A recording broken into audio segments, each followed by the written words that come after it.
మనలో చాలా మంది కారు డ్రైవింగ్ నేర్చుకోవాలనే ఆలోచన రాగానే మొదట గుర్తొచ్చేది డ్రైవింగ్ స్కూల్. డ్రైవింగ్ స్కూల్కి వెళ్ళాలి, కార్ డ్రైవింగ్ నేర్చుకోవాలని చెప్పని అనుకుంటారు. దాని గురించి మనం ఈ వీడియోలో తెలుసుకుందాం.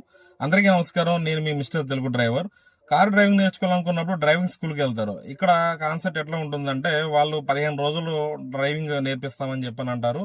రోజుకు 5 కిలోమీటర్లు మీకు కార్ ఇస్తామని చెప్పని అంటారు. అంటే టోటల్గా 15 రోజులకి 75 కిలోమీటర్లు కార్ ఇస్తానంటారు. అంటే మీకు కారు అలవాటు అయ్యేటప్పుడు ఇంకే వాళ్ళ క్లాస్ అయితే ఈ రోజుకి అయిపోయిందంటే ఈ రోజుకి డ్రైవింగ్ అయిపోయింది అంటారు. సో మీకు కావాలంటే 2 రోజులది ఒకేసారి చెప్పేస్తామని చెప్పని 1 వీక్లో 15 రోజుల క్లాసులు అనేది అవగొట్టేస్తామని చెప్పని అంటారు. అంటే ఇక్కడ విషయం ఏంటంటే, మీకు త్వరగా అయిపోతుంది, ఎక్కువ దూరం తోలుతారు, కానీ వాళ్ళకి క్లాసులు అయిపోతే వాళ్ళకి కలిసి వస్తుందన్న ఆలోచనలు అయితే ఉంటారు. కానీ ఇక్కడ విషయం ఏంటంటే, డ్రైవింగ్ స్కూల్లో నేర్చుకున్నంత మాత్రాన మనకు డ్రైవింగ్ అయితే రాదు. కారణం ఏంటి అని చెప్పని అనుకుంటే, డ్రైవింగ్ స్కూల్లో మనం ఏ రోజైతే నేర్చుకుంటామో అప్పటి నుంచి మనం ఏదో స్టీరింగ్ మన చేతిలో ఉందని చెప్పని అనుకుంటాం. కానీ పక్కన మొత్తం బ్రేకు, క్లచ్ వాళ్ళ కంట్రోల్ అయితే ఉంటాయి. ఇప్పుడు ఉదాహరణకి మనం వచ్చేటప్పుడు అంటే ఇక్కడ నేను డ్రైవింగ్ స్కూల్కి వ్యతిరేకం అయితే ఏం కాదు, కానీ వాస్తవం చెప్తున్నాను.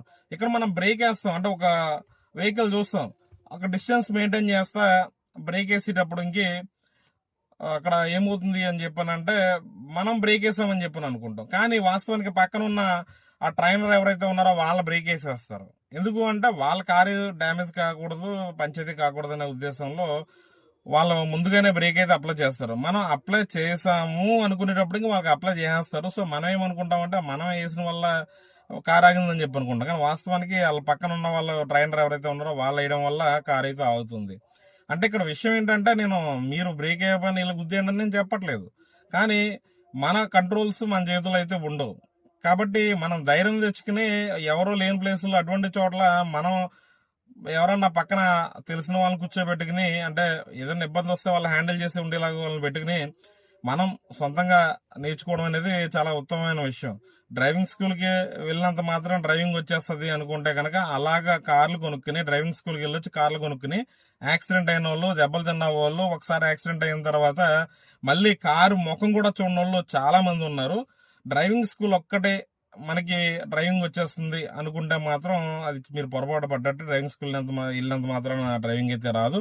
ఫస్ట్ మీరు గుండె ధైర్యంగా డ్రైవింగ్ నేర్చుకోవాలని ఇంట్రెస్ట్ మీకు ఉండాలి. దానికి తగ్గట్టుగానే మీరు కాన్ఫిడెన్స్తో నేర్చుకోవాలి తప్పితే కానీ డ్రైవింగ్ స్కూల్కి వెళ్ళినంత మాత్రాన నా డ్రైవింగ్ అయితే రాదు. ఇది నా పర్సనల్ ఒపీనియన్. దీని మీద మీ అభిప్రాయాన్ని కామెంట్ అయితే చేయండి. ఈ వీడియో మీకు నచ్చుంటే లైక్ చేయండి. అదేవిధంగా నా ఛానల్ సబ్స్క్రైబ్ చేసి బెల్ ఐకాన్ ప్రెస్ చేయండి. మరొక మంచి వీడియోతో మళ్ళీ కలుసుకుంటాను. అంతవరకు సెలవు.